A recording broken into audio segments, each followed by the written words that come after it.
আয় মাথা করে চুল কালি আয় রে আয় বড় দুর্গতি দেখি ধামু হেন লড়ে কালি আয় রে আয় উপনীত হইল ধামু কালিদয় সাগরে কালি আয় রে আয় ধামুকে দেখিয়া দাঁড়ি বলিল বচন কালি আয় রে আয় মরিবার জন্য তুমি আসিয়া এখন কালি আয় রে আয় বাসর ঘরে লক্ষিন্দর বেহুলা রয়েছে আর আমার মা মনসা কি করেছে লক্ষিন্দরকে দংশন করার জন্য এক এক করে অষ্টনাগ পাঠিয়ে দিয়েছে ওই লোহার বাসর ঘরে শাহির কুমারী বেহুলা নারা মায়া বলে ওই অষ্টনাগকে সোনার সিন্ধুকে বন্দী করে রেখেছে আর নেতাকে ডেকে আমার মা মনসা বলছে ও নেতা আজ যদি লক্ষিন্দরের মরণ না হয় তাহলে শতেক বৎসর লক্ষিন্দর মরবে না আর আমার পুজো এই পৃথিবীতে হবে না তাই নেতা বলছে ওরে পদ্মা তোর কি বুদ্ধি নাই এ সকলে নাক বংশী বেটে এই চান্দর লখাই তাই তুমি পদ্মাবতী সংবাদ দিয়া ওই কালানাগিনীকে আনো তাই কালানাগিনীর বাড়িতে ওই ধামুনাগ আর বোরানাগ গেছে বোরানাগ লোভে পড়ে ওই চাইয়ের মধ্যে ঢুকে সকল মৎস্য খেয়েছে আর ওই চাই পেটে ছিল হচ্ছে রাখালগণ চাই পেটে ছিল হচ্ছে রাখালগণ তা চায়ের মধ্যে যখন গেছে চায়ের মধ্যে যাওয়ার পথ আছে বেরোবার পথ নাই তাই কি করেছে স্বভাবে রাখালো জাতি নিদয়া নিষ্ঠুর পাচনেরও বাড়ি দিয়ে ওই মাথা করে চুল আর বোরানাগ এই দুর্গতি দেখে ধামুনাগ বলছে আমি যদি ওখানে যাই তাহলে আমারও এইরকম দুর্গতি করবে তাই কি করেছে ওই কালিদয় সাগরে চলে গেছে কালিদয় সাগরে গিয়ে ওই কালনাগিনীর দ্বারে গিয়ে উপস্থিত হয়েছে কালনাগিনীর দ্বারের দাঁড়ি বলছে গো ধামুনাগ করলে কি শোনো না ভাই ওই কালীনাগের কথা মরিবার জন্য তুমি আসিয়াছ হেথা এই কথা শুনে ধামুনাগ বলছে পদ্মার সেবকায় আমি কারো নাইকে ডরাই পদ্মার কাজে আমি হেতাতে আসিলাম এই কি করেছে তুমি চলে যাও দাঁড়ি তুমি গিয়ে ওই কালনাগিনীর কাছে সংবাদ দাও তখন কালনাগিনীর দ্বারের দাঁড়ি বলছে শোনো শোনো ধামুনাগ তুমি তো কালনাগিনীর কাছের কথা বলছো কালনাগিনীর যে বড় গুণ আছে কুপিত নাগিনী যদি আড়াই আক্ষি চায় হরিহর ব্রহ্মা কাপে আর যমুরায় মলয় মন্দর মিরু হিমালয় গিরি নাগিনীর ভয়ে দেখো কাপে থরথরি আর কি আকাশেতে দেবগণ যায় দিব্য রথে ওই কালীর ভয়ে কেহ না যায় কালী দহের পথে বলছে শোনো শোনো তুমি গিয়ে ওই কালনাগিনীর কাছে বলো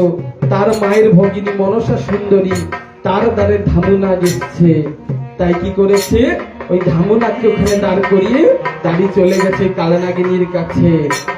যখনই কালনাগিনীর কাছে গেছে তখন বলছে কি তোমার মায়ের ভগিনী মনসা সুন্দরী তাহারও বা দুধ আমি বাইরে রেখে এসছি যখনই শুনেছে এই মা মনসার কথা বিশাল বড় কালীনাগ এই ধারে ছোট হয়ে গেছে বলছে শোনো শোন দাঁড়ি তুই কোথা কর বর্বর বাহিরে রাখিয়াছিস তুই ওই মনসারও ছোট হই গো বড় হই গো ওই মনসারও দাসী তারও দুধ বাইরে আছে মনে ভয়ে বাসি তাই কি করেছে কালনাগিনীকে সংবাদ দিয়ে ডেকে এনেছে ধামুনাগকে সংবাদ দিয়ে ডেকে এনেছে আইসো আইসো ধামুনাগ খাওরে বাজার পান আইসো আইসো ধামুনাগ খাওরে বাজার পান মাসিমাগো কুশল বাতা বলো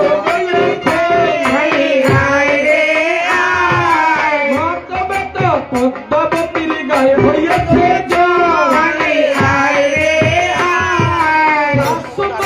ভয় হে কিছু জীবনের সংশয় কালনাগিনী করিল গমন পদ্মর নিকটে গিয়া বন্দিল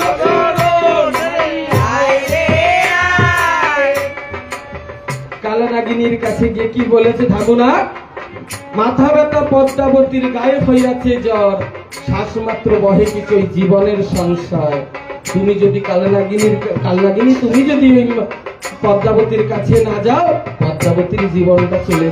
যায়। এই কথা শুনে তো কালনাগিনী এসছে, এসে দেখছে এই রত্নময় সিংহাসনে আমার মা বিশ্বহরি বসে আছে। বলছি শোনো শোনো মাসিমা, তুমিও মিথ্যেবাদী, তোমার দ্বারের ধামুরাগো মিথ্যেবাদী। পদ্মা বলছে শোনো শোনো কালী, কিছু মিথ্যে কথা নয়। যার এক এক করে অষ্টপুত্রকে বেহুলাই লোহার বাসর ঘরে সোনার সিন্ধুকে বন্দি করে রেখেছে, সেই মায়ের প্রাণ কি সুস্থ থাকতে পারে? বলে মাসিমা, আমাকে কি কারণে তুমি সংবাদ দিয়ে এনেছো? তখন বলছে কি শোনো, চাঁদ সদাগরের পুত্র লক্ষ্মীন্দরকে তোমাকে দংশন করে দিতে হবে। তুই শোনো শোনো মাসিমা, আমি লক্ষ্মীন্দরকে দংশন করতে পারবো না। বলে কেন? তুমি কি জানো না মাসিমা, আমি দাপরেতে ওই গোবিন্দর কাছে প্রতিশ্রুতিবদ্ধ ছিলাম। তুমি প্রতিশ্রুতিবদ্ধ ছিলে? হ্যাঁ মাসিমা, আমি হিংসা বিদ্বেষ করতে পারবো না। বেশ বেশ কালিনা,